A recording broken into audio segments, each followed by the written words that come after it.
A gente vai finalizar o capítulo de precipitação hoje, né? Você já deve ter acompanhado aí pelo material e pelos vídeos. Na semana que vem a gente já vai entrar num novo assunto, tá? E hoje eu queria dar um foco que é nas aplicações do mês. Vamos fazer uns exercícios aqui de exemplo para fixar dois conceitos importantes: a frequência e o chamado tempo de recorrência de precipitação, e a chamada análise de risco de uma eventual obra na nossa bacia hidrográfica que eu esteja considerando aí um risco quanto à inundação, algum problema de precipitações mais intensas, tá? Então, o conhecimento dessas precipitações tem muito interesse nesse sentido, na aplicação desses nossos projetos hidráulicos, tá? Eu vou compartilhar minha tela aqui com vocês, que aí eu vou apresentar uns slides desse nosso assunto para ajudar aí no entendimento aí de todos, tá ok? Olha que interessante essa segunda frase aí, ó. Em engenharia, nem sempre interessa construir uma obra que seja adequada a escoar qualquer vazão possível de ocorrer, por maior que seja essa vazão, né? Parece, não, soldado, isso aí está errado. Se eu tiver uma vazão X, eu tenho que dimensionar uma obra com segurança que tenha condições de escoar essa vazão X. Caso contrário, ela vai transbordar o meu vertedor, o meu canal, etc. e tal, e a minha obra não vai estar funcionando. É verdade também. Mas acontece que para vazões muito grandes, se eu tiver que dimensionar uma estrutura hidráulica que seja capaz de conduzir essa vazão, né, de grande porte, para proteger ou para salvaguardar, ou para numa região em que ambientalmente, socialmente e economicamente não haja necessidade desse porte, né, de uma obra desse porte, eu não vou fazer. Eu vou fazer ela dentro de uma realidade, né, econômica, ambiental e social, sabendo que em alguns casos, aí que vem o conceito de tempo de recorrência e frequência, que a gente já vai ver, em alguns casos, em alguns momentos, essa obra pode vir a falhar hidraulicamente. Ela pode não ser capaz de transportar de conduzir toda aquela vazão que eventualmente possa acontecer, tá? É claro que, se for uma obra, uma barragem, né, que está gerando energia para a região inteira de um país, uma barragem que está montante de uma grande reserva ambiental, que está montante de uma área urbana densamente povoada, que passa próximo, né, a rodovias de suma importância, né, ligando regiões economicamente ativas e de grande volume de pessoas e outras construções na região, eu já não vou pensar assim, né? Então, num caso normal, a gente pode correr esse risco de, eventualmente, essa minha estrutura hidráulica vir a falhar. E ela falhar hidraulicamente não quer dizer ruir, né? Quando eu falar que um vertedor, um canal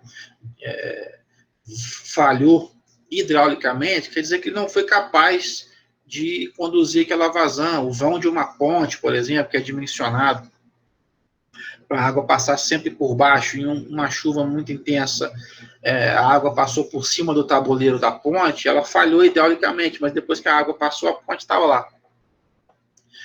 Aí já é uma ruptura já estrutural, física, da própria construção, né? E isso está ligado aí a outros ramos aí da engenharia, tá? A gente está falando aqui de um risco assumido dessa nossa obra eventualmente falhar hidraulicamente, tá certo? Ao longo aí de toda a sua vida útil. Então, a necessidade de fazermos uma análise não só em termos de engenharia, da vazão, da precipitação, propriamente dito, mas sim observar, né, a importância dessa obra, a importância da segurança dessa obra no entorno ao qual ela está inserida, né?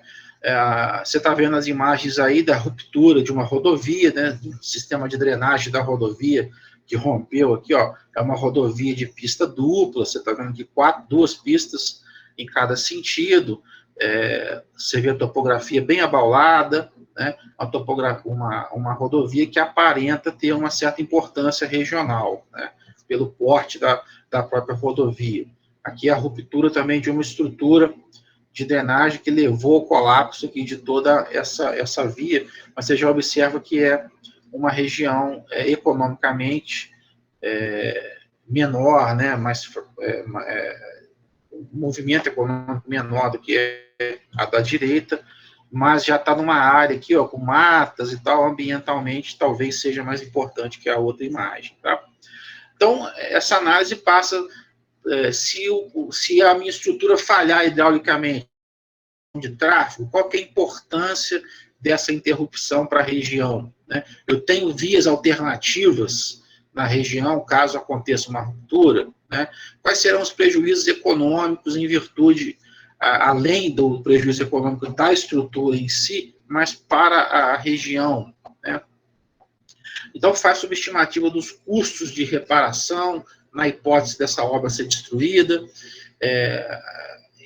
Dessa forma, você consegue prever, né, ou melhor, analisar a viabilidade de se assumir ou não um maior risco de ruptura. Isso está ligado em que, se eu assumir um risco muito alto, ou seja, eu vou gastar menos com a minha estrutura hidráulica, menos com a minha obra, no caso de cunho hidráulico, e eu estou assumindo um risco dessa obra falhar num tempo maior. Se eu assumir um risco muito baixo, eu vou gastar muito na minha obra, mas eu estou garantindo que esse risco dessa obra falhar hidraulicamente ao longo da sua vida útil é pequeno, né? Então, cabe aí ao engenheiro, ao projetista, um grupo, né, que vai fazer essa análise, fazer justamente esse tipo de especulação e ver se o aporte àquela obra pode ser menor ou tem que ser maior. Já te adianto que algumas obras, como a obra de drenagem de rodovia, uma canaleta de pista, por exemplo, que a gente chama de sarjeta de aterro, por exemplo, né? É um dispositivo de baixo risco, né?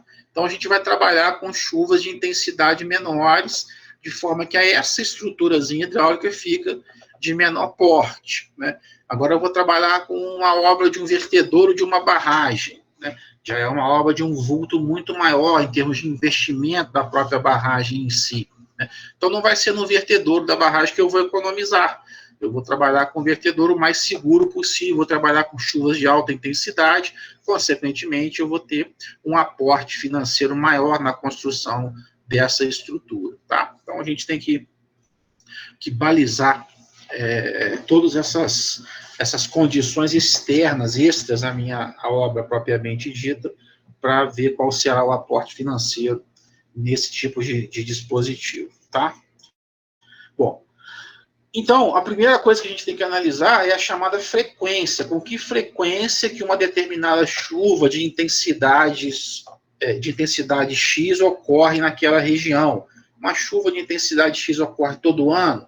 Aí ela ocorre de 2 em 2, de 10 em 10 anos? Qual que é a frequência com que uma intensidade pluviométrica ocorre na região estudada, tá? Então, analiso estatisticamente as observações realizadas nos postos hidrométricos, nós vimos na semana passada, né?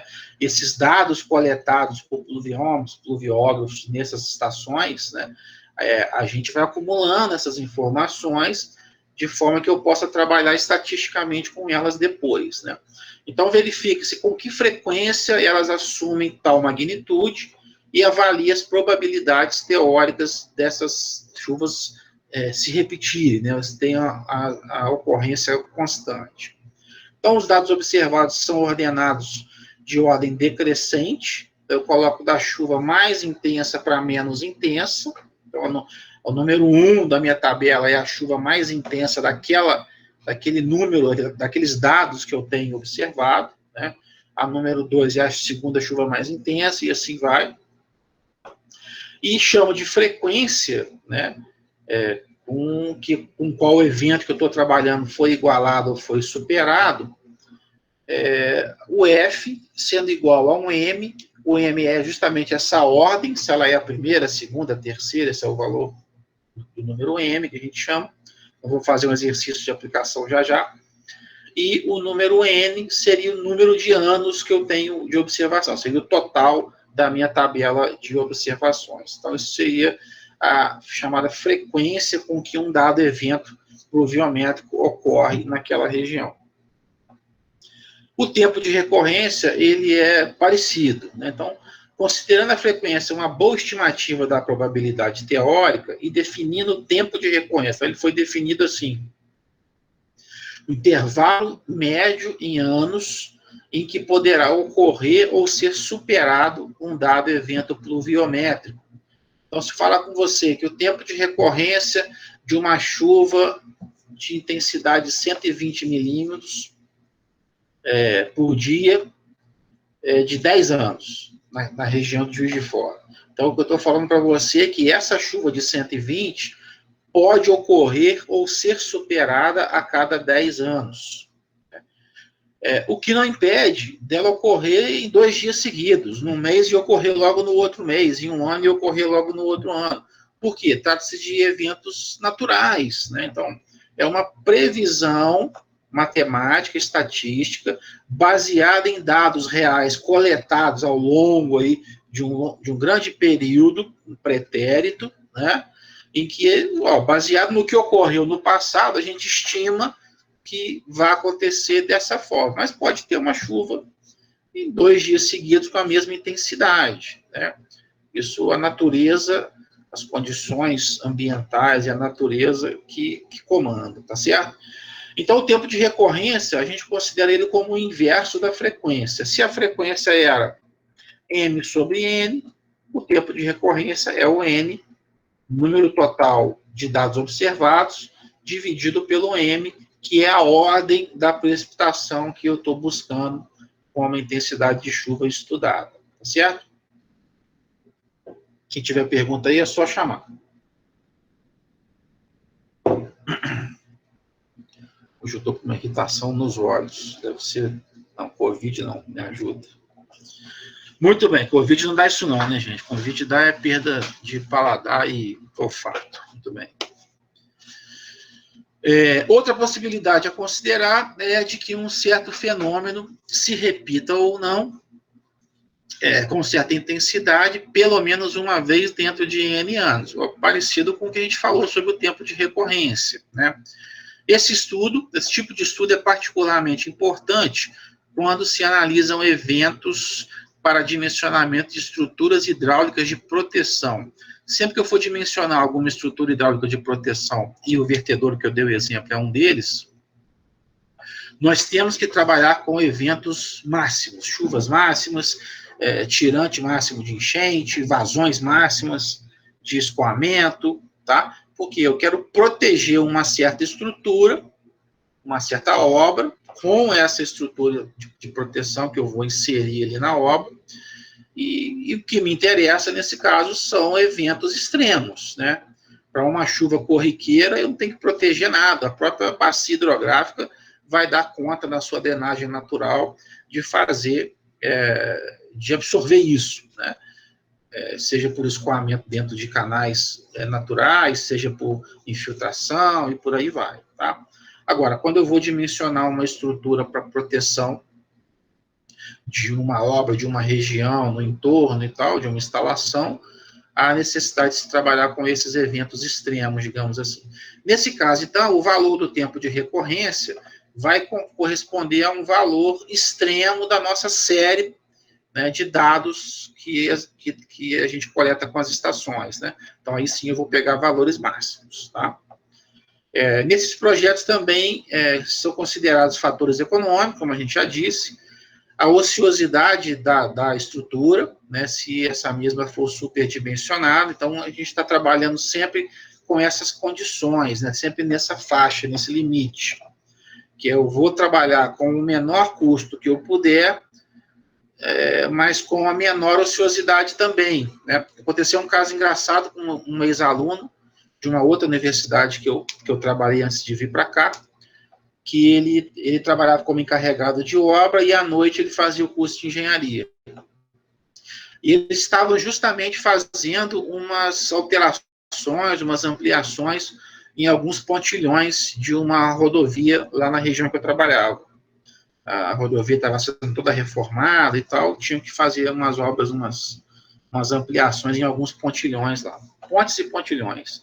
Aí, numa aula de estudos hidrológicos, ele perguntou: ô Soldado, eu estou trabalhando no pontilhão tal, assim, tal, a gente está lá embaixo na obra, o pontilhão está lá em cima, no nível da rodovia, e eu já estou lá há 2 meses e a água não passou da minha canela. Isso não foi superdimensionado, não? Aí a gente trocando ideia, eu falei para ele no resumo, né? Eu falei para ele, ó, presta atenção, nós estamos no período de inverno, né? Então aqui a gente tem baixa precipitação durante esse período. Quando a gente vier no semestre que vem, você me fala se houve alguma mudança. Aí passou o semestre todo, eu já tinha esquecido daquilo, ele já tinha passado na matéria, a gente não se encontrava mais durante as aulas, mas ele me parou no corredor uma vez, se eu não me engano, e falou: Soldado, a água ontem passou em cima da ponte que eu falei com você no semestre passado. Ou seja, ela estava dimensionada, ela foi até dimensionada para uma precipitação menor do que ela sofreu naquele dia, porque passou por cima, né? Então, ela sofreu uma precipitação maior do que a de projeto e precisava realmente de toda aquela altura, todo aquele espaço para a condução da água para a chuva de projeto que o engenheiro projetista utilizou para dimensionar aquele pontilhão, por exemplo. Tá? Então é o seguinte, veja bem, a ponte, ou as pontes, nesse caso, estão trabalhando ociosas no inverno, que a gente não tem tanta precipitação assim, e estão no seu limite na época das cheias, né? Na época em que ocorrem as precipitações, né? Eu, particularmente, nunca observei no Rio Paraibuna, naquela parte onde tem a maioria das pontes, na parte mais central, que houve, que a água passou por cima, né, que a água galgou aí o tabuleiro das pontes. Agora, a montante, o que ocorre é o seguinte: você tem que imaginar que se o nível do rio está numa certa cota e o córrego vem e joga nesse nível do rio, se o córrego chegar num nível mais baixo do que a água do rio se encontra, ele não tem para onde jogar. A água vai ficando represada a montante, e é isso que gera as enchentes nos bairros, por exemplo. Né? Aí eu não sei se isso foi considerado na época do projeto, mas ou se foi só o rio, né, principal condutor aí desse fluxo, e, consequentemente, a altura das pontes projetadas, tá bom? Mas é interessante se pensar nisso de jusante para montante, para você não transferir problema de um ponto para um ponto a montante, e também evitar de transferir esse ponto para jusante, né? Porque o Rio Paraibuna, antes dessa retificação, ele era todo ondulado, e fazia muita curva, né? E depois o cara retificou o rio para essa água sair mais rápida daquele ponto ali, né? Agora, ela chega mais rápida num ponto a jusante. Então, um bairro, a jusante do centro, uma cidade, a jusante de Juiz de Fora, quando há uma precipitação muito intensa, a água chega muito rápido lá. Então, você pode tirar um problema de um ponto, mas transferir ou gerar um problema em outras, num ponto mais ajusante. Então, está tudo interligado, o projeto é bem mais amplo do que só localmente ali a gente pode pensar, tá bom? Continuando aqui, então. Essa análise de risco, então, a probabilidade P de que uma precipitação extrema de certa intensidade seja igualada ou superada uma vez dentro de um ano é a própria frequência. Né? Você trocar o F pelo P aí, você vê que é 1 sobre o tempo de recorrência, é a própria frequência. Agora, a probabilidade dela não ser superada é fazer 1 menos isso. Então, 1 menos 1 sobre TR é o P', é a probabilidade de não ser superada um certo evento ao longo de um ano. Mas, normalmente, um ano é um período muito pequeno para a gente trabalhar nos nossos projetos. Para você ter ideia, o DENIT recomenda um TR mínimo de 5 anos para o dispositivo de drenagem superficiais. Né? Então, um ano é muito pouco. A probabilidade, então, de não ocorrer um evento igual ou maior, ou de não ser superado esse evento dentro de N anos, agora sim, a gente chama de J, que é o P' sobre N, que é igual a 1 menos P, o P' elevado a N, que é igual a 1 menos P também elevado a N. Então, você tem que calcular o P, que é a mesma coisa que o F, que a gente chamou anteriormente, de qualquer forma, ou o tempo de recorrência, você vê que são valores importantes, e aí sim eu consigo tirar o J. E, por fim, a probabilidade desse evento ser superado pelo menos uma vez dentro de N anos é 1 menos o P' elevado a N, que no final das contas é 1 menos P elevado a N. Então, você tendo a frequência, você tem o tempo de recorrência, você tem essas probabilidades para vários anos aí também. O N aí, no caso, é o número de anos de vida útil da sua estrutura. O ideal é você trabalhar dentro da vida útil da própria estrutura, uma vez que essa vida útil requer que você ou refaça ou faça algumas adaptações, manutenções e ampliações ao longo desse período, tá bom? Aqui a gente pode fazer um exemplo de aplicação. Eu acho que talvez fique mais claro. Então, imagine uma precipitação, né, uma chuva elevada, tem um tempo de recorrência de 5 anos, ou seja, essa precipitação, esse nível de precipitação pode ocorrer ou ser superada a cada 5 anos. Qual seria a probabilidade de ocorrência de chuva no ano seguinte, no próximo ano? E depois, qual a probabilidade de ocorrência nos próximos 3 anos? Então, para o próximo ano, né, dentro de um ano, eu vou usar a equação lá da frequência ou da probabilidade P. É o P igual a 1 sobre TR, nosso TR é de 5 anos. Então, eu vou lançar aí 1 sobre 5, dá 0,20 ou 20%. Então, a gente tem 20% de uma chuva qualquer que tem um tempo de recorrência de 5 anos, dela ocorrer no ano que vem. Então, tem 25% dessa possibilidade, dessa chuva ser repetida ou superada no ano que vem. Ao longo de 3 anos, qual que é a probabilidade dessa chuva com essa intensidade ocorrer? Aí já é a equação do J, é 1 menos P elevado a N.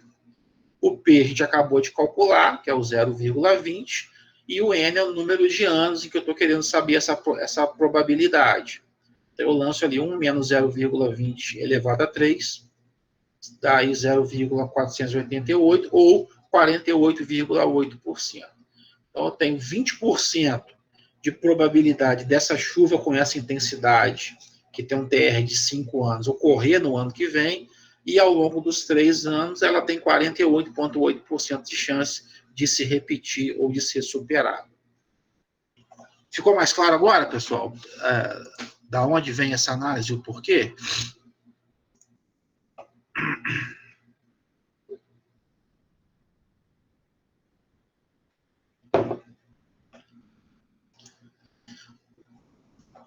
Ótimo. Obrigado, Fernando. Na sequência, então, ainda nessa parte da análise de risco, né? No projeto de uma estrutura, a gente vai fazer o contrário, olha que interessante.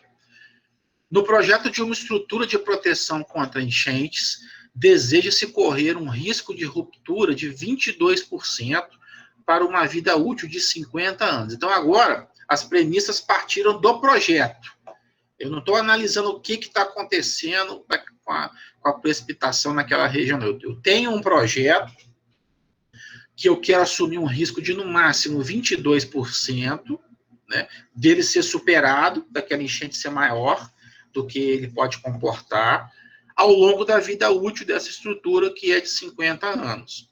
Aí eu pergunto, qual o período de retorno para o valor da precipitação que produz a enchente em média esperada? Ou seja, eu quero trabalhar com chuva, uma precipitação que vai me dar essa condição de ruptura de 22%, de risco de 22%. Eu quero saber qual a chuva, qual que é o período de retorno, o tempo de recorrência para uma chuva que me atenda a essa condição de 22% de risco em 50 anos. Bom, o risco, a equação que a gente vai trabalhar para calcular o risco ao longo de vários anos é o J lá. O J é igual a 1 menos P elevado a N, aonde P a minha frequência, a probabilidade dessa precipitação ocorrer em um ano, o N é o número de anos de observação, né, no caso, trabalhar com a vida útil, e o J é justamente esse risco dessa estrutura, né, não é romper, mas a ruptura não seria o correto, mas dessa estrutura ser vencida, né, ao longo desses 50 anos, que é o 22%. Então, eu tenho lá 22%, passou aqui para 0,22, dividindo por 100. O P é justamente a frequência, que é o que eu estou buscando, essa probabilidade é de 1 ano. E o N, os 50 anos de vida útil da nossa estrutura. Tá? Então, isolando o P aqui, ó, a gente chega à conclusão de que essa probabilidade é de 0,004957 ou 0,49%. Olha a diferença do anterior, né? Isso aqui é para a chuva ocorrer ao longo de um ano. Eu sei que o inverso desse valor é o meu tempo de recorrência. O P é igual à frequência, né? Então, 1 sobre P, eu tenho aí o tempo de recorrência igual a 1 dividido por 0,004957. Meu tempo de recorrência dá 201,73 anos. Então, olha que interessante. Quanto maior o tempo de recorrência, maior é o evento estudado. Então, o tempo de recorrência, uma chuva que tem um tempo que ocorra a cada 200 anos, por exemplo, é uma chuva de altíssima intensidade. E uma chuva que ocorra a cada 1 ano, a cada 2 anos, 5 anos, por exemplo, são chuvas de baixa intensidade. Uma chuva que ocorre de intensidade X, que ocorra todo ano, é que a gente está acostumado a ver sempre, né? Uma chuva mais corriqueira, de baixa intensidade. Então, eventos extremos têm tempo de recorrência muito alto e eventos menos intensos têm tempos de recorrência mais baixo, tá certo? 100 anos, por exemplo, de tempo de recorrência é o que o DENIT costuma recomendar para cálculo de tirante e de vazão em pontes, por exemplo, em pontes rodoviárias, por exemplo, tá? Só para você ter ideia do nível de precipitação que a gente está trabalhando. E agora, para ficar mais claro ainda, esse exemplo aqui, o número 3, ele mostra para a gente como que, de uma tabela de dados de precipitação, eu tiro o tempo de recorrência de uma chuva qualquer que eu escolhi aí, ou descubro qual que é a precipitação com o tempo de recorrência pré-estabelecido. Pode acontecer das duas formas, né? Você pode estar numa obra medindo o dado de precipitação, aí você tem a precipitação média daquela região, ou máxima daquela região, e você quer saber qual que é o tempo de recorrência dela. A gente vai aplicar esse método. Ou você já tem um tempo de recorrência que uma norma, por exemplo, a norma do DENIT recomenda, de tantos anos, e baseado nessa tabela, qual que é a chuva que representa esse tempo de recorrência pré-estabelecido. Tá? Então, você pode ir nos dois sentidos. Então, primeiro, calcular o tempo de recorrência para uma chuva de 88,9 milímetros, de acordo com as alturas de chuva registradas na tabela a seguir. Aí a tabela tem, na primeira linha, o ano que essa precipitação ocorreu, na linha de baixo, a precipitação P em milímetros. Tá? Então, você tem lá, de 1973 até 1991. Está aqui só a título de exemplo. Né? O ideal é que você recupere esses dados, e quanto maior o número de dados, mais preciso vai ser a sua abordagem, tá? O seu resultado, né? E, por exemplo, 73 choveu 90, a chuva foi de 90,6 milímetros. Em 74, 55 milímetros, e por aí vai até 1991, onde ocorreu a precipitação de 78 milímetros, tá? Então, nessa tabela, se você contar de 73 até 91, são 19 anos de observação. Esse já é o seu N.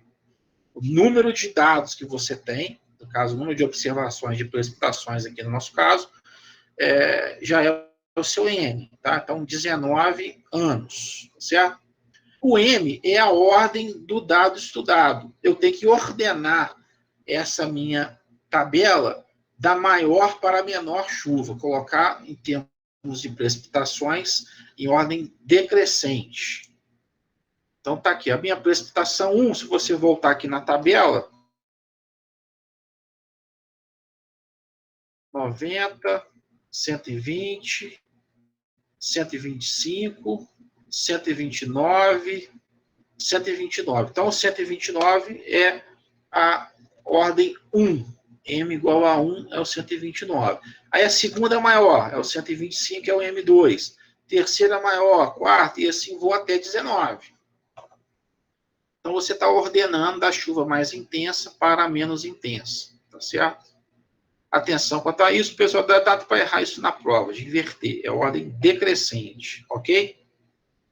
Muito bem. Ele quer saber, voltando aqui no enunciado, ele quer saber qual que é o TR para uma chuva de 88,9 milímetros.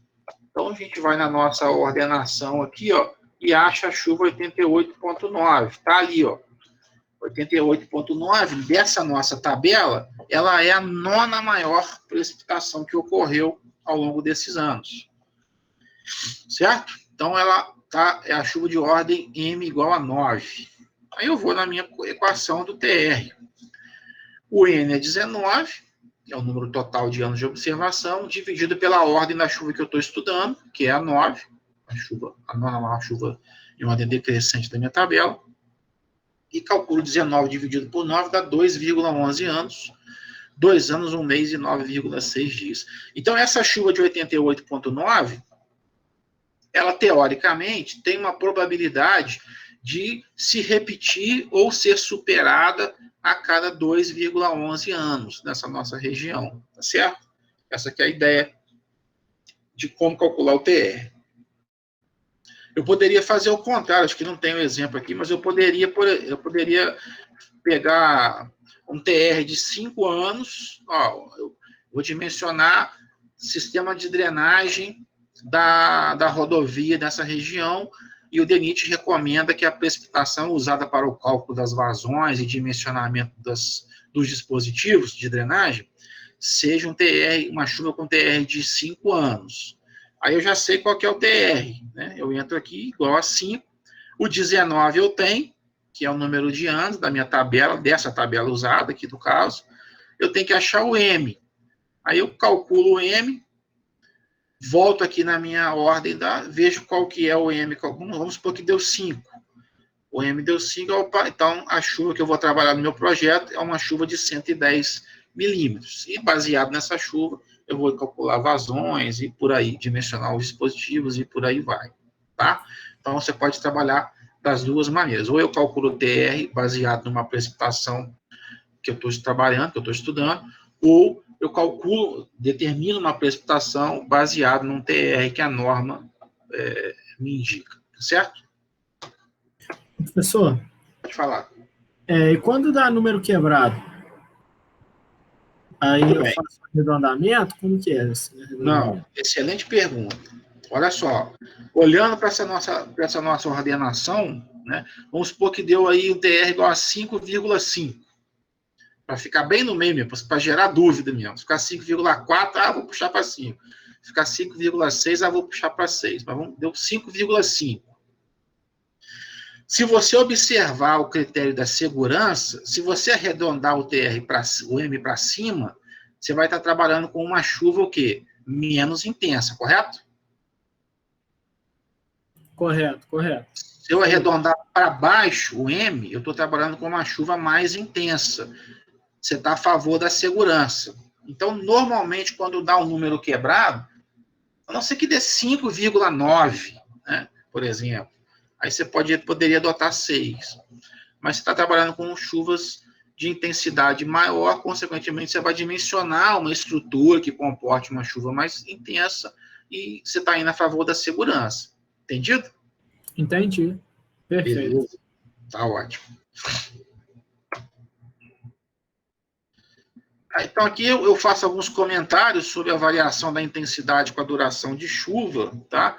Lembrando que a gente tem que, sempre que vai trabalhar com chuva, eu tenho que saber a intensidade e tem que saber a duração, a frequência que a gente acabou de determinar, e tem que saber a duração dessa precipitação, né? Porque se eu falar que uma chuva ocorreu na região de 120 milímetros, por exemplo, Se for em 24 horas ou se for em 1 hora, são consequências completamente diferentes, né?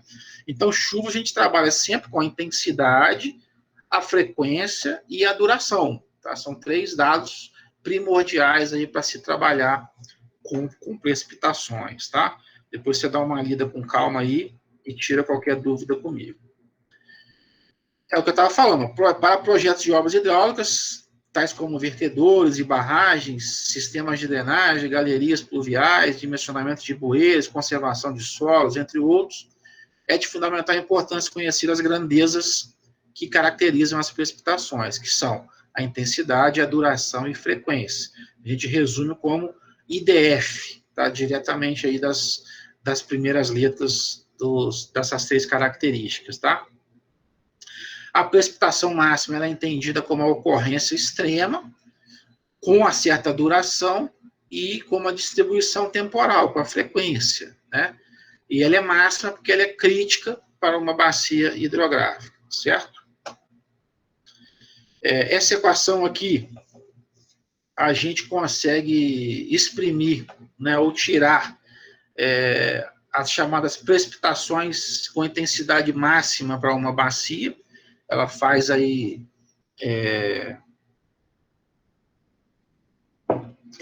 uma estimativa para precipitações intensas. A gente não usa essa equação para precipitações de baixa intensidade, tá certo? Então, se você já sabe que vai trabalhar, que o seu projeto requer, a gente citou alguns exemplos aqui atrás, né? Que o seu projeto requer ou que trabalha com intensidades máximas de precipitação, você pode fazer uso dessa equação, que é a equação da curva IDF, de precipitações intensas, ok? Onde o I é a intensidade máxima média para a duração de chuva T e B, XC, não, desculpa, aqui está errado, duração, isso. Aqui é o seguinte, olha para a equação de baixo, que é mais fácil, aqui é a equação geral, e para precipitação intensa, já tirando aquela constante C, chegou-se a essa conclusão aqui, ó, I, intensidade pluviométrica máxima, o T maiúsculo é o tempo de recorrência, que a gente acabou de definir, o T minúsculo é o tempo de concentração, que a gente vai falar já já, e o A, o B, e o C e o K são parâmetros a se determinar para cada região. Então, o T maiúsculo depende do projeto, o T minúsculo depende da bacia, da área de contribuição, o A, B e C e o K dependem da região e de certos parâmetros que a gente tem que determinar. Esses parâmetros, vários pesquisadores e autores anteriores já determinaram uma série de métodos para se calcular esses parâmetros. O mais comum é o do professor Otto, tá? Mas eu vou te mostrar um aqui que é bastante interessante. Aqui, ó, esse aqui de 57, do professor Otto, engenheiro, né, também, estabeleceu parâmetros para várias regiões do Brasil e um método que ele utilizou é o mais empregado para tal.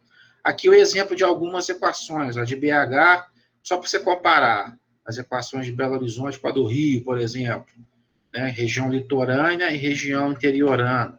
Então, você observa que os parâmetros K, A, B e C são bem diferentes, né? A Universidade Federal de Viçosa, lá no grupo de pesquisas em recursos hídricos, né, desenvolveu um software que, através desse método, determina para a gente os parâmetros da curva IDF.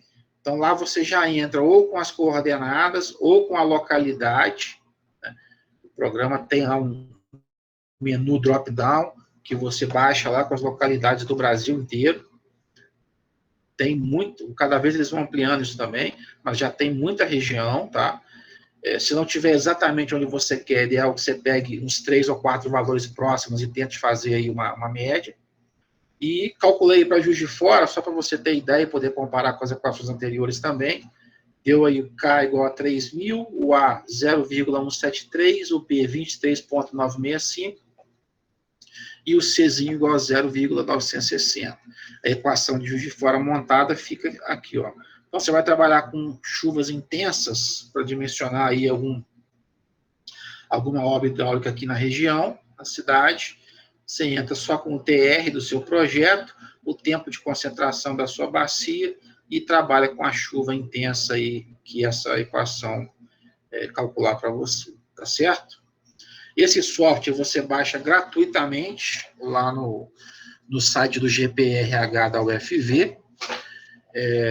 Sugiro sempre que utilizar, você informar a fonte que utilizou o software, da onde que ele vem, para dar aí os devidos nomes aí dos autores, tá certo? No nosso trabalho, mais para frente, você vai ter a oportunidade de fazer o uso dessa metodologia. Aí talvez possam pintar aí mais algumas dúvidas, tá bom? Ok. Dando continuidade, então. Faltou definir exatamente o tempo de concentração, né? Tempo de concentração, eu passei, inclusive, um artigo, né, para vocês essa semana passada também, exclusivamente sobre tempo de concentração, que é um conceito muito importante nessa análise de precipitação e escoamento, tá? O que é o tempo de concentração? Ele é definido como o tempo necessário para que toda a área da bacia contribua para o escoamento superficial num determinado ponto de controle. Então, imagine, né, olhando essa figura, que eu tenho a bacia delimitada por essa linha vermelha. Aqui está o perímetro da bacia hidrográfica, da minha área de contribuição. Área de contribuição para quê? Imagina que eu quero fazer um projeto de captação dessa água, desse córrego aqui, ou desse canal, né, que atravessa toda essa área da bacia hidrográfica longitudinalmente, e aqui vai chegar uma vazão X, e eu quero determinar qual que seria essa vazão para cálculo de um projeto posterior, por exemplo, né? Então, primeira coisa, vamos lembrar da definição de bacia hidrográfica em termos hidráulicos, né? Toda a precipitação que ocorrer nessa região e ela cair dentro dessa área vermelha, ela topograficamente vai ser conduzida mais para o interior dessa área vermelha, até que caia aqui nesse curso d'água aqui em azul, né, e venha escoar até esse ponto mais baixo. O que precipitar fora dessa linha vermelha vai escoar para a bacia vizinha e não vai contribuir para a vazão nesse curso d'água. Ponto, já vimos isso, é só para recordar. Agora, imagine que começou a chover agora, começou a cair água ao longo da bacia hidrográfica que eu estou estudando. Você acha que a água que precipitar aqui, onde está o mouse, vai chegar nesse ponto aqui, no final da bacia, ao mesmo tempo que a água que precipitou aqui nas montanhas, até atravessar isso tudo e chegar aqui? Não, eles não vão chegar juntos. Olha a distância que um tem que percorrer, a quantidade de obstáculos que um tem que vencer e o outro não, para poder atingir aquele ponto na saída. Então, a vazão começa a crescer, nós já vimos um gráfico sobre isso também, no capítulo sobre bacias hidrográficas, né? A vazão começa a crescer nesse ponto aqui que eu estou fazendo o meu estudo, mediante a chegada de água, de escoamento, né, próximos àquele ponto ali. Até a chuva que precipitou aqui no finzinho da bacia, atravessar a bacia toda, né, a gota de água que pingou aqui, atravessar a bacia toda, leva um certo tempo. Esse tempo é chamado de tempo de concentração. É o tempo em que a água precipitada demora para se concentrar ao longo de toda a bacia, e aí sim eu posso dizer que toda a bacia, a partir daquele momento, está contribuindo para a vazão nesse ponto aqui. Tá certo?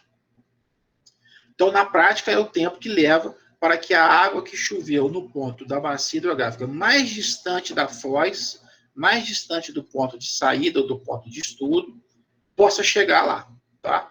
Então, quanto mais curtinha for a bacia, quanto maior a declividade tiver essa bacia, qual a maior declividade do curso d'água principal dessa bacia, quanto menos obstáculos, quanto menor infiltração, maior é esse tempo de concentração. A água chega mais rápida, né? Imagina duas bacias hidrográficas, uma com uma inclinação mais acentuada e outra com uma inclinação menor. Consegue ver minha mão aí, né? Precipita a mesma quantidade de chuva em ambas, né? A daqui vai chegar muito mais rápido, porque está muito mais inclinada, a energia potencial envolvida nesse processo é muito maior do que na bacia mais plana, né? Eu tenho duas bacias idênticas também. Essa aqui tem solo impermeável e essa permeável. Eu vou perder uma quantidade muito grande de água de escoamento para infiltração na bacia permeável, né? Então, a água vai demorar mais para chegar naquele ponto. Tem que vencer a infiltração primeiro para chegar o escoamento naquele ponto. Então, tem uma série de fatores que influenciam o tempo de concentração da bacia hidrográfica. Leia aquele artigo que eu passei para vocês. Lá está bem claro, explica com mais detalhes, tá certo? Você vai ver lá que tem diversas formas para se calcular esse tempo de concentração. A maioria leva em conta a declividade do curso principal e a área da bacia hidrográfica. Outros levam em consideração também outros fatores. Eu vou te apresentar os principais aqui, ó. Equação de Ventura, de Temes e de Kirchhoff. O Kirchhoff é mais utilizado, mas ele tem limitações, ó. É aplicável a bacias com área entre 5.000 metros quadrados e meio quilômetro quadrado e canais bem definidos, com declives entre 13% e 10%. Né? A francesa lá recomenda, que é o método Ventura, né? Tem a área da bacia, a diferença de cotas, né, entre os pontos inicial e final, que seria uma declividade, né? E o método de Temes para bacias naturais, né, sem intervenção urbana, digamos assim, intervenção humana, digamos assim, de área até 3.000 quilômetros quadrados. Então, depende das condições da sua bacia, das características, melhor dizendo, da sua bacia, qual o método mais adequado para se calcular o tempo de concentração, tá? O ideal é fazer o seguinte, conhecer todos os métodos e como que o autor, né, qual que é a característica da bacia que o autor trabalhou para chegar naquele método ou naquela equação e ver a minha bacia se parece mais com a do método A, B, C ou D. Então, parece mais com o método C. Então, você usa ele para a sua bacia, tá certo? O ideal seria isso. Obviamente, nem sempre você vai conseguir encaixar todas as características da sua bacia com a de um ou outro método, né? Então, a gente acaba calculando até mais de um para fazer esse tipo de análise, ok? Muito bem. Aqui a mesma análise que a gente fez para precipitação em regiões desérticas, áridas, que o problema é a falta de chuva, né? A gente faz análise de frequência e de tempo de recorrência de dias sem precipitação, né? Para eu prever, por exemplo, a capacidade de um reservatório, né? Eu preciso guardar quanto de água numa região até a próxima chuva para que eu não tenha escassez, né? Você não vai fazer o maior reservatório do mundo que você puder, que o custo disso seria absurdo. Lembra a história da maior vazão possível, né? Então, eu não vou gastar também não vou gerar um custo aí, infinito em um reservatório, por exemplo. Eu vou dimensionar ele de acordo com o tempo que eu fico sem chuva na região, né? E que a vazão dele dê conta durante esse período e venha a próxima chuva e ele retome o seu nível mais alto novamente, né? Então, a gente faz a mesma análise de frequência e de tempo de recorrência para períodos sem precipitação. Não vou me aprofundar muito nisso aqui, não, tá? Tá, isso aqui é interessante. Nós vimos realmente como medir precipitação, né, os equipamentos utilizados lá, o pluviômetro, o pluviógrafo, por exemplo. Agora, vimos também que se eu instalar esses aparelhos, mesmo que próximos entre si, na mesma região, eu tenho valores diferentes. Então, a gente trabalha com qual valor de precipitação baseado nesses dados coletados nas estações? A gente tem que trabalhar com valores médios, tá? Para bacias hidrográficas, para áreas maiores, né? Então, a gente pode calcular a média através da média aritmética, né? Esse método é válido para bacias menores que 5.000 quilômetros quadrados, desde que as estações das quais você tomou as medidas estejam meio que distribuídas uniformemente sobre a sua bacia hidrográfica e a sua topografia não for muito acentuada, tá? Aí eu tenho uma série de limitações que esse método foge muito do valor ideal, tá? O que que é? É somar a precipitação em cada posto ao longo do mesmo período e dividir pelo número de postos, né? Eu tenho 5 postos na região, a região, a bacia é adequada, se adequa aí a essas condições que a American Society recomenda. E eu vou pegar, então, posto 1 no ano de 2000, choveu X. Posto 2, em que ano? No ano de 2000, tem que ser sempre o mesmo período, né? Eu não posso fazer média de chuva somando o que choveu em 2000, que choveu em 2005, que choveu em 2010, não. Eu tenho que fazer a média de chuva para o mesmo período, tá certo? Então, eu vou somar as precipitações das coletadas nas 5 estações ao longo do período que eu estou buscando, essa informação, e vou dividir pelo número de estações, eu chego aí no valor, tá? Eu estou sendo claro por isso, porque já me perguntaram em prova, como é que faz a média aritmética? Tá? É assim. E o segundo método é chamado método de Thyssen. Esse método é interessante porque ele faz uma média agora ponderada. E o fator de ponderação é a área de influência de cada posto ao longo da bacia hidrográfica, tá? Como é que determina essa área? Deixa eu ver se eu tenho. Eu não vou explicar aqui, ó. Imagine, então, olhando aqui para a figura esquerda, eu tenho a minha bacia hidrográfica, essa linha preta que curva, certo? É a área que delimita a minha bacia hidrográfica. Aqui estão os meus cursos, o curso d'água, né? O sistema de drenagem natural da minha bacia. E eu tenho aqui, ó, estação A, estação B, estação C, estação D, estação E. E aqui a saída da bacia fica bem na estação E. Observe que nós temos 2 estações dentro da área da bacia, a C e a B, 2 estações no limite, na vertente da bacia, que são a A e a E, e uma estação fora da área de contribuição da bacia hidrográfica. Isso para a chuva tem importância? Nenhuma. A chuva não está nem sabendo que a estação D está fora da bacia que eu estou trabalhando. Ela está chovendo em toda a região, correto? Então, mesmo estações fora da área de contribuição, eu posso utilizar os seus dados para o cálculo da minha média. Porque ela se encontra na região climática aqui próxima e tem uma medição de precipitação correspondente às estações vizinhas, tá? Então, eu não vou trabalhar só com estações dentro da minha área, não. Eu posso trabalhar com estações fora, próximas, né, mas fora da área de contribuição, sem problema nenhum. Tá? O Thyssen falou o seguinte, primeiro passo para calcular as áreas de influência. Ligar os postos que eu estou trabalhando através de segmentos de reta. Então, ele ligou todos aqui, ó, inclusive os internos. Tá? Depois, no segundo passo, aí vão para a figura aqui ao lado, à direita, eu vou passar segmentos de reta pelo ponto médio dessas linhas tracejadas em vermelho. Então, vou pegar do ponto médio entre A e B, bem aqui no centro desse segmento, eu vou passar uma perpendicular, tá? Azul aqui, ó. Então, a azul é uma reta perpendicular que corta o ponto médio da reta AB.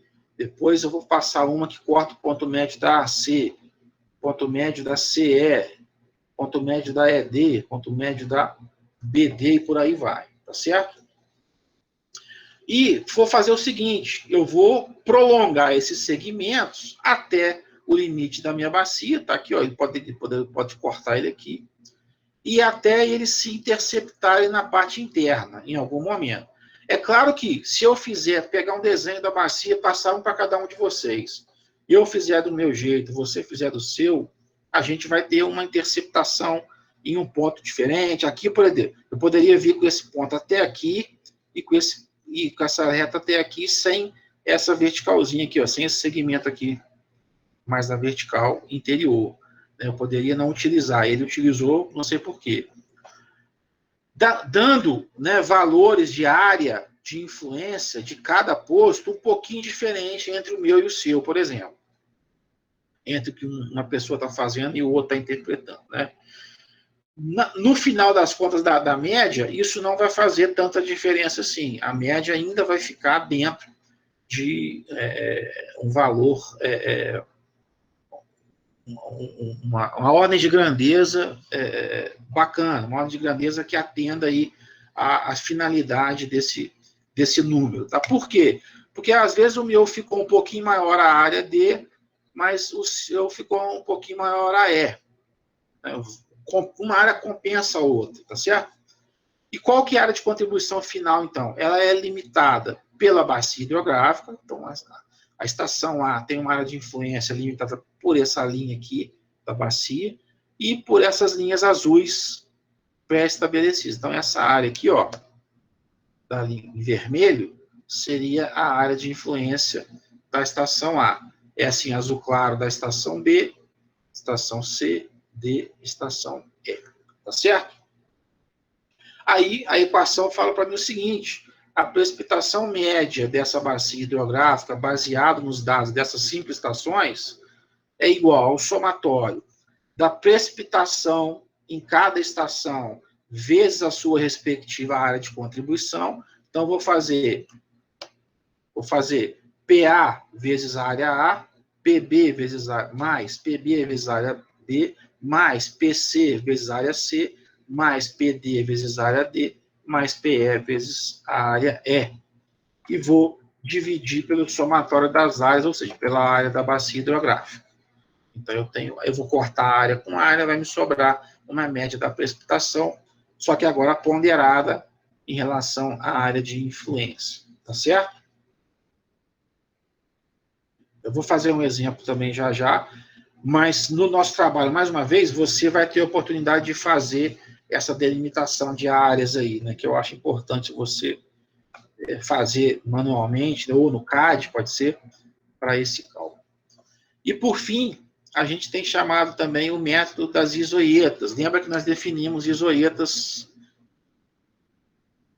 na semana passada. São linhas de mesma precipitação, né, sobre a área, sobre a bacia hidrográfica. Esse método é parecido com o de Thyssen, só que a área de influência agora não é mais delimitada por aquele método. Ela é delimitada agora por isoetas consecutivas, né? Então, eu vou pegar aqui, ó, imagina que eu tenho esse mapa aqui, ó, das isoetas dessa região. Então, você tem aqui, ó, precipitação de 2,5, precipitação de 3 milímetros, precipitação de 3,5 milímetros, de 4 milímetros, até 5,5 milímetros. Eu vou pegar a área entre duas isoetas, por exemplo, essa área aqui em azul, entre a isoeta 4 e a 4,5, que vai ter uma precipitação média de quanto? De 4 mais 4,5 dividido por 2. Está aqui, ó, 4,25. Essa linha média aqui entre as precipitações. Então, eu vou pegar o valor da precipitação média entre as isoetas e vou multiplicar por sua respectiva área. Aqui é 2,5, eu não tenho mais para cá, então eu vou usar o 2,5. 2,5 vezes essa área toda aqui. Aqui vai ser o 2,75 vezes essa área entre o 2,5 e o 3. 3,25 vezes essa área entre o 3 e o 3,5. E vou fazendo assim, 3,75 vezes essa área entre o 4, aqui em azul, ó, e o 4,5, até chegar aqui no final. Aqui não tenho mais isoeta mais embaixo. 5,5 vezes essa área limítrofe da bacia e a isoeta respectiva. Tá? Tá aqui a equação. É um somatório das áreas. Que áreas? Áreas entre isoetas e a sua respectiva precipitação média. Então, continua sendo P vezes A, igual aqui o anterior. P vezes A, né? Só que aqui agora, o meu P é a precipitação média entre as isoetas, então é um método muito mais preciso, né? Se a isoeta foi bem determinada, claro. E a área entre essas linhas de mesma precipitação, tá certo? Aqui então é PI mais 1 sobre 2, porque é a média, né? É o 4 mais o 4,5 sobre 2, aí vai dar a média. É o 4 mais o 3,5 sobre 2, aí vai dar essa média aqui. E a área é a área, por exemplo, a azulzinha, entre as demais linhas aqui. Divido tudo por A, que é o meu fator de ponderação, tem que eliminar ele agora. Eu tenho aí a precipitação média para essa bacia hidrográfica. Ok, pessoal?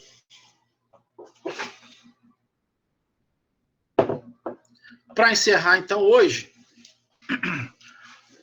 determine a precipitação média pelo método da média aritmética simples e pelo método de Thiessen, de uma bacia hidrográfica cujos dados, eu já estou te dando a tabelinha, estão fornecidos nessa tabela aí.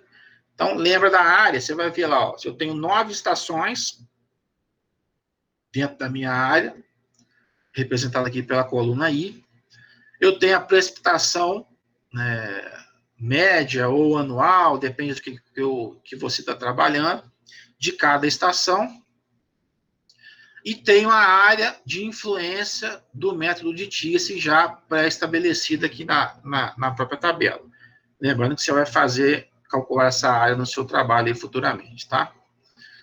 A média aritmética é simples, eu vou somar as precipitações em cada estação e dividir pelo número de estações.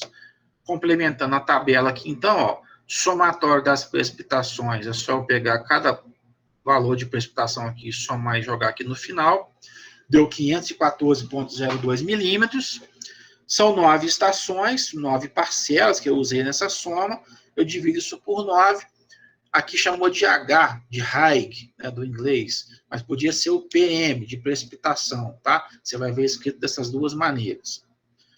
Então, a altura de chuva, HM, deu aqui, pela média aritmética, deu uma média de 57,11 milímetros para a nossa bacia como um todo. Obviamente, se você olhar na tabela, eu tenho estações que deram valores menores, estações que deram valores maiores, porque eu estou trabalhando com uma média para toda a bacia, tá? O método de Thiessen, ele já faz a média ponderada, então eu preciso calcular a área de influência de cada posto vezes a sua precipitação, né? Então, a área de influência eu tenho aqui já determinada e a precipitação já tenho aqui informada também. Então, eu vou fazer uma terceira coluna aqui com os dados de PI, que é a precipitação, vezes AI, que é a área. Então, P1 vezes A1, está aqui o valor, 220,07. P2 vezes A2, está aqui o valor até P9 vezes A9. E soma isso tudo aqui, ó, que é um somatório de PI vezes AI. Então, fiz aqui o PI e AI, e aqui embaixo eu fiz o somatório, certo? E divido esse valor pela somatória das áreas, que é a área da bacia hidrográfica, que é só somar a área de Thiessen. Se você observar a figura de Thiessen aqui, ó, deixa eu voltar aqui rapidinho, se você somar a área A, B, C, D e E, dá a área da bacia toda. Por quê? Porque o perímetro da bacia é um limite da área calculada pelo método de Thiessen, tá? Então, aqui eu voltando aqui, ó, faço o somatório das áreas de influência, eu tenho, teoricamente, a área da bacia hidrográfica, 48,48 km². Eu venho aqui, PI, somatório PI-AI, 3.040,86. O que é isso? É milímetro vezes quilômetro². Né? Eu multipliquei PI, milímetro, vezes AI, quilômetro². E divido pela área, pelo somatório da área, que é quilômetro². Eu vou cortar KM2, KM2. O resultado da precipitação média deu 62,72 milímetros ao longo da bacia hidrográfica. Positivo e operante? Aqui são algumas observações sobre dados de chuva. Depois você pode dar uma lida. E essa aqui é a perguntinha que eu vou deixar, a pergunta 3, né, da nossa primeira avaliação hoje, lá no mural, para você pensar e responder até a semana que vem. Comente como se comporta a intensidade e a duração das chuvas na sua cidade. Aí, quando eu coloco na sua cidade, eu falo da sua cidade de origem, né? O pessoal, quando está morando em Juiz de Fora, fala que é daqui, mas às vezes você é de fora, está estudando aqui e tal, agora com a pandemia deve estar na sua cidade e tal, até para a gente poder ter opiniões de regiões diferentes, tá? Eu vou postar isso aí lá no mural já já. Ok, pessoal?